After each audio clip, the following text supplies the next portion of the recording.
warahmatullahi wabarakatuh. Selamat siang dan salam sejahtera buat kita semua.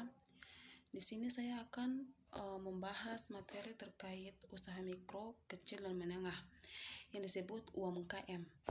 Tantangan perekonomian nasional, yaitu internal dan eksternal. Internal yaitu masalah-masalah yang muncul dari negeri faktor domestik. Antara lain, 1. Krisis modal mensi yang berkepanjangan. 2. Otonomi daerah yang belum sempurna aplikasinya. 3. Isu-isu desintegrasi bangsa. Baik eksternal, yaitu masalah-masalah yang mempengaruhi secara tidak langsung yang datang dari luar negeri seperti globalisasi yang tidak dapat dihindari, isu-isu perdagangan bebas.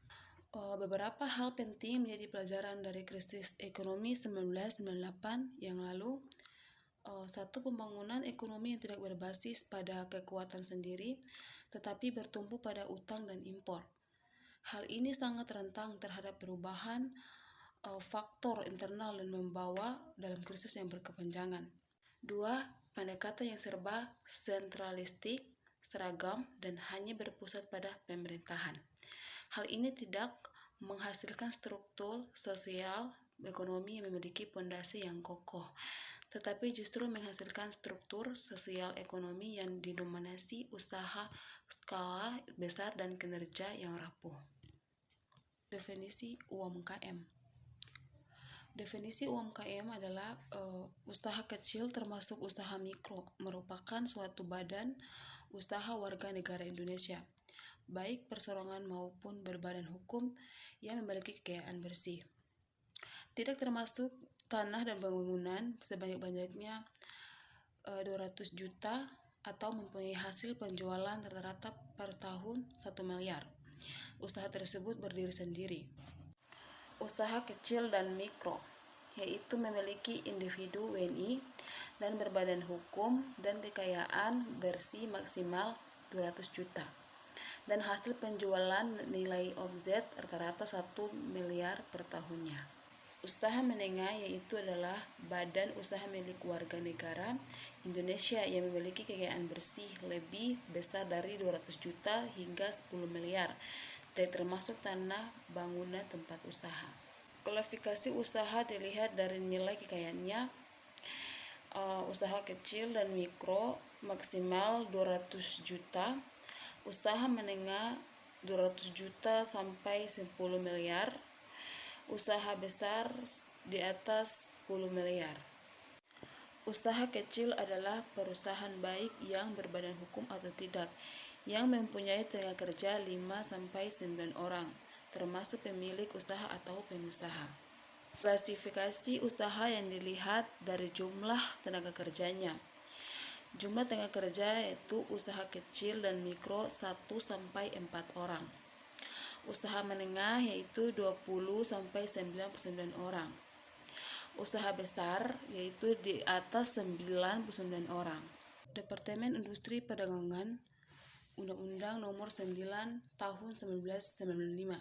Usaha kecil merupakan bagian dari industri dan dagang kecil yang melakukan kegiatan ekonomi secara dilakukan oleh perseorangan atau rumah tangga maupun satu badan. Bertujuan untuk memperdayakan secara komersial yang mempunyai kekayaan bersih paling banyak 200 juta dan mempunyai nilai penjualan 1 miliar atau kurangnya bertahunnya. Contoh-contoh UMKM. 1. Petani tuna lahan. 2. Nelayan tanpa perahu. 3. Industri kecil skala rumah tangga. 4. Usaha kerajinan tangan. 5. Perdagangan kecil atau asongan. 6. Pengecer koran, dan seterusnya. Masalah-masalah sering dihadapi oleh UMKM, yaitu masalah internal, yaitu 1. Rendahnya personalisme tenaga pengolahan usaha UMKM. 2. Keterbatasan modal dan akses terhadap pasar dan perbankan. 3. Kemampuan penguasaan teknologi masih kurang. Baik, masalah eksternal. 1. Iklim usaha yang kurang menguntungkan bagi pengembangan usaha kecil. 2. Kebijakan pemerintah belum berjalan sebagaimana diharapkan. 3. Kurangnya dukungan. 4. Masih kurangnya pembinaan, pembimbingan manajemen, dan peningkatan kualitas sumber daya manusia. UMKM sebagai sebuah organisasi ekonomi atau bisnis memiliki ciri spesifik, yaitu 1. Struktur ekonomi organisasi sangat sederhana. 2. Mempunyai karakter khas. 3. Tanpa elaborasi. 4. Tanpa staf yang berlebihan. 5. Pembagian kerja yang lentur. 6. Memiliki hierarki manajemen yang kecil.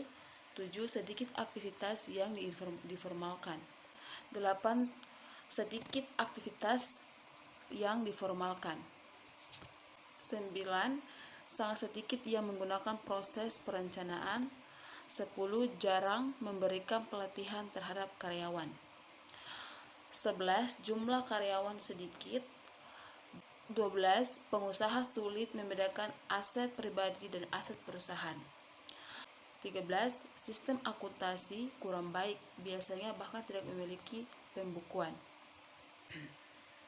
Faktor-faktor penyebab kegagalan sektor industri untuk berkembang.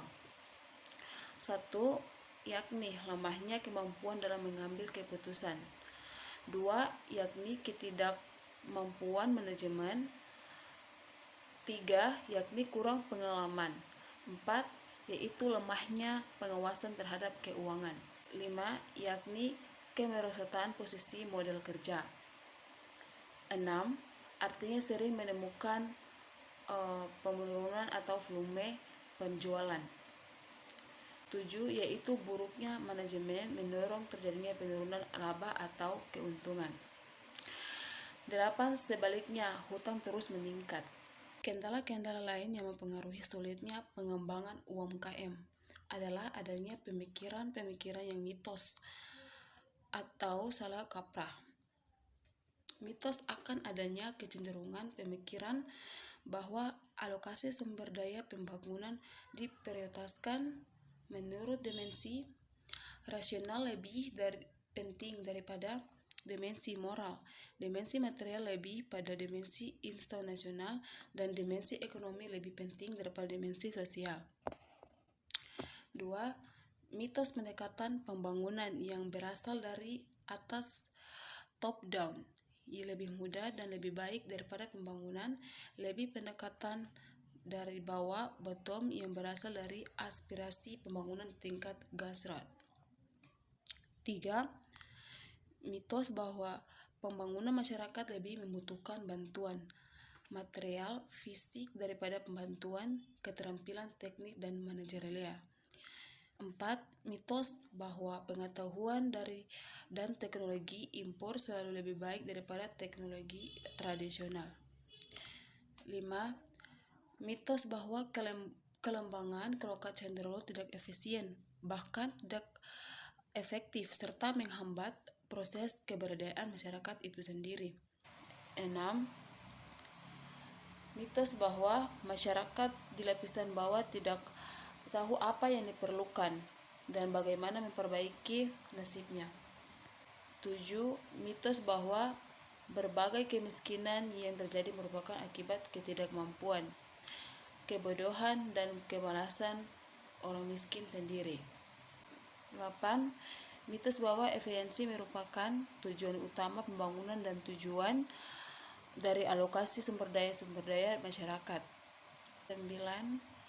Mitos bahwa sektor pertanian dan pedesaan merupakan sektor yang inferior, tradisional, kurang produktif, dan memiliki masa pengambilan investasi yang panjang sehingga tidak perlu diprioritaskan pengembangannya.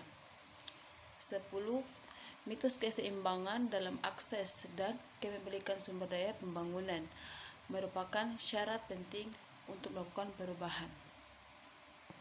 Itulah hasil penjelasan dari materi saya tentang usaha mikro, kecil, dan menengah UMKM. Saya tutup. Wassalamualaikum warahmatullahi wabarakatuh.